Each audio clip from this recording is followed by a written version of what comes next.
Hi everyone, welcome to digital GK classes. तो देखिए, आज जो है मैं आपको बताने वाली हूँ कि आप सीडीपी में कैसे 30 में से 30 या फिर 29 भी ला सकते हैं। बहुत सारे ऐसे स्टूडेंट्स हैं जिनका आता है, बट वहीं पर कुछ स्टूडेंट्स ऐसे भी हैं जो कि सीडीपी में बहुत ही कम स्कोर कर पाते हैं। इसका रीज़न क्या है, सब पे बात करने वाले हैं और मैं आपको स्ट्रेटेजी बताऊँगी। केवल एक चीज़ आपको करना है, अगर आपने हर दिन वो किया तो आपका समय भी नहीं लगेगा, बहुत कम मेहनत में आप 30 में से 30 लेकर आएंगे। और इस ट्रिक को प्लीज़ आजमाना ज़रूर, हर दिन इसको जो है अप्लाई करिए, तो आप खुद देखेंगे कि बिना किसी मेहनत के आपका पूरा सिलेबस भी तैयार हो गया, पूरा कंटेंट भी, पूरी पेडागोजी में, और आप जो है मॉक टेस्ट या फिर प्रीवियस ईयर पेपर में 30 में से 30 लेकर आ रहे हैं। ये मैं किस बेस पे बता रही हूँ, तो अपने खुद के एक्सपीरियंस पे। तो कोई भी चीज़ मैं आपको बताती हूँ तो जो चीज़ मैंने अपने एग्जाम के समय पे किया था वही मैं आपको बता रही हूँ। और मुझे भी 30 में से 30 और 29 भी आए हैं, क्योंकि मैंने 2 बार पेपर दिया है। ठीक है, पहली बार जो है 29 आया था, दूसरी बार 30। तो चलिए वीडियो स्टार्ट करते हैं। चैनल को सब्सक्राइब जरूर कर ले, क्योंकि यहाँ से आपकी क्लासेस होती हैं। मॉर्निंग में आपकी 10 बजे जो है मैथ्स की होती है, 2 बजे आपका सीडीपी होता है, ईवीएस की आपकी 4 बजे होती है। क्योंकि अगर आप कंटेंट, अगर आपने सीडीपी का नहीं तैयार किया या फिर ईवीएस का, तो आपको भी पता है कि फिर एग्जाम में जो है अच्छा स्कोर लेकर आना उतना जो है आसान नहीं हो पाएगा, क्योंकि अब सीटेड क्वेश्चन जो है काफ़ी ट्रिकी पूछता है। तो आपको क्लासेस देखिए, फ्री की ही है। कोर्स लेने से अच्छा है कि आपको अगर कोई फ्री में मटेरियल दे रहा है तो आप वहां से प्रिपरेशन कीजिए, है कि नहीं। तो चलिए देखिए, मैं आज जो है सीडीपी की बात करूंगी, फिर उसके बाद से मैं आपको अलग अलग सब्जेक्ट्स की छोटी छोटी वीडियो लेकर आऊंगी। टेलीग्राम और इंस्टाग्राम का भी लिंक आपको मिल जाएगा, आप चाहे तो ज्वाइन हो सकते हैं।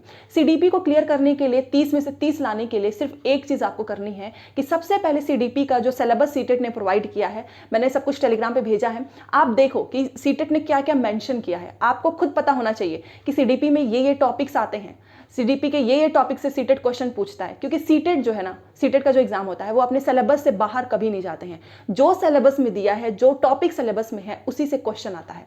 तो आपको, और मैंने भी यही किया, सबसे पहले आपको सिलेबस जो है एक बार सीडीपी का अपने कॉपी में नोट कर लो, क्योंकि बार बार आप फोन में ऐसे पीडीएफ तो देख नहीं सकते हैं। तो जो भी आपने आपके सीडीपी की कॉपी होगी, उसके फ्रंट पेज पे या फिर लास्ट में आप पूरा लिख दीजिए कि अच्छा, सीडीपी में जो है भाषा से पियाजे, कोलबर्ग, वाइगॉस्की, एनईपी, एनसीएफ, ये सारे टॉपिक्स लिखो। सारे टॉपिक्स, पता है मैं क्यों बोल रही हूँ कॉपी में, कि आपको डेली जो है उसको चेकलिस्ट करना है कि आपका ये काम हो गया है, उसको चेक करो, दूसरा काम हो चुका है, मतलब दूसरी पढ़ाई होगी, उसको चेक कीजिए। उससे क्या होगा कि आपके अंदर कॉन्फिडेंस आएगा कि आपने इतने सारे टॉपिक में से आपने इतना टॉपिक पढ़ लिया है। अब वो कैसे करना है, देखिए, आप आज ही अभी क्या करना, सिलेबस उठाना, एक एक नोट कर लेना, उसमें से देखो कि आपका इसमें से कितना तैयार है। जो आपका तैयार होगा उसको टिक कर देना, जो तैयार नहीं है उसको स्टार्ट कर दो। अब स्टार्ट कैसे करेंगे, कंटेंट के तो पैसे लगते हैं, कहाँ से कंटेंट मिलेगा, ऐसा नहीं है। कोर्स के अलावा भी बहुत सारी क्लासेस होती हैं। अगर आप थ्योरी पढ़ना चाहते हो सीडीपी की, सब कुछ A to Z, वो सब कुछ मेरे चैनल से आपको फ्री में कराया जाएगा। ठीक है, पियाजे मैंने करा दिया है, क्योंकि पियाजे, वाइगॉस्की, कोलबर्ग, हार्वर्ड गार्डनर एक ऐसा ये जो है थ्योरी है जिसे सीटेट केवल सीडीपी में नहीं, ईवीएस में भी पूछता है, आपने देखा होगा, हिंदी में भी पूछता है, इंग्लिश में भी पूछता है, पेपर 2 में भी। पेपर 1, पेपर 2 दोनों की सीडीपी इक्वल ही होती है, बस लेवल क्वेश्चन का अलग होता है। मान लो आपने कंटेंट पूरा लिखा अपनी कॉपी में, आपने एक एक कंटेंट वहां से पूरे तैयार कर लिया। लास्ट में आप, पता है, हर दिन एक कंटेंट करना, बस ये नहीं कि एक दिन सारा उठा लिया। हर दिन एक कंटेंट करो, एक टॉपिक करो। ऐसे करते करते आप देखोगे कि 10 से 15 दिन में आपने सीडीपी का पूरा टॉपिक खत्म कर दिया है। और इसमें मिनिमम समय बताया आधा घंटा लगेगा, बस आधा घंटा से ज़्यादा नहीं लगता है। अब मान लो आपने पूरा टॉपिक तैयार कर लिया, बट जो टॉपिक आपने आज एक दिन में तैयार किया है उसका रिवीजन करना बहुत इंपॉर्टेंट है।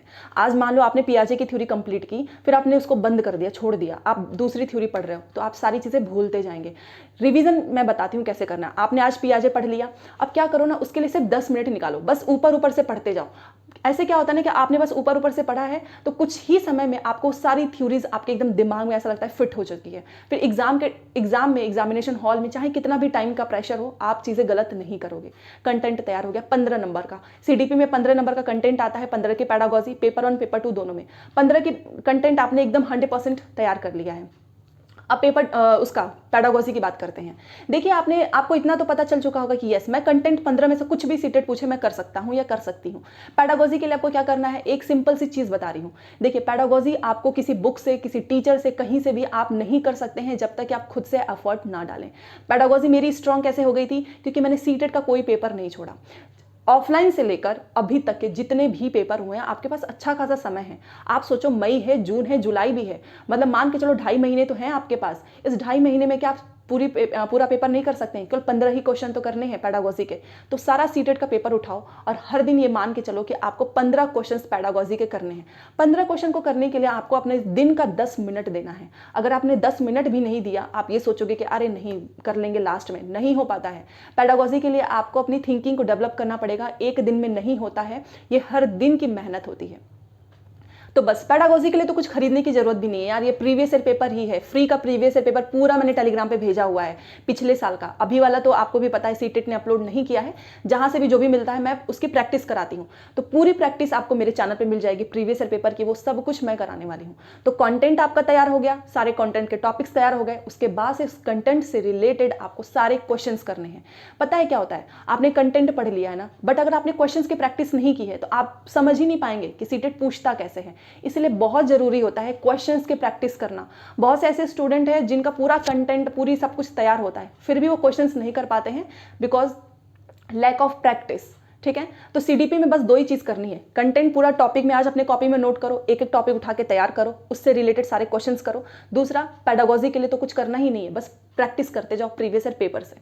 ठीक है, इतना आप ये दोनों चीज़ें कर लेंगे ना, तो आपका सीटीपी में 30 में से 30 100% कन्फर्म है। और बहुत सारे स्टूडेंट्स के आते हैं, एक नहीं पता नहीं कितने बच्चों के तो 30 में से 30 आ जाते हैं सीडीपी में, क्योंकि वो यही दो काम करते हैं। ठीक है, आई होप आपको समझ में आया होगा। और दूसरे टॉपिक से रिलेटेड भी चाहिए होगा तो प्लीज़ बताना। जिसके पास प्रीवियस ईयर पेपर नहीं है तो आपको खरीदने की क्या ज़रूरत है, आप हमारे चैनल के साथ सीडीपी, ईवीएस, मैथ, हम इनका प्रीवियस ईयर क्वेश्चन की ही प्रैक्टिस करते हैं।